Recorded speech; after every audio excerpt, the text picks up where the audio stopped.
అందరికి నమస్కారం అండి. నా పేరు సుజాత. నా ఛానల్ పేరు పార్వతీ ఛానల్. సౌందర్య లహరి 26వ శ్లోకము భావంతో వీరించి పంచత్వం వ్రజతి హరిరాప్నోతి విరతిం వినాశం కీనాశో భజతి దధనో యాతి నిధనం వితంద్రీ మాహేంద్రీ వితతిరపి సమ్మేళిత దృశా మహాసంహారేస్మిన్ విహరతి సతి తత్పాతిరసౌ. భావము: తల్లి జగన్మాత భవాని మహాప్రళయ కాలమునందు బ్రహ్మ పంచత్వమునందుచున్నాడు.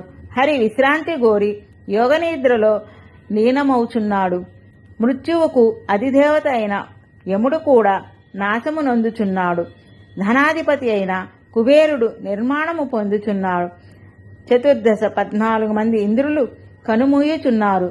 చరాచర ప్రపంచమంతా ప్రళయంలో లీనమైపోతున్నది. కానీ సాధ్వీలలాము అంతటి మహాప్రళయముందు కూడా నీ పతి అయిన సదాశివుడు మాత్రం ఈ సహస్రదళమునందు స్వేచ్ఛగా చిరంజీవి విహరిస్తుచున్నాడు. నీ ధ్యానము చేయు భక్తులు కూడా ఈ విధంగా చిరంజీవులు అగును. శ్రీమాత్రే నమః.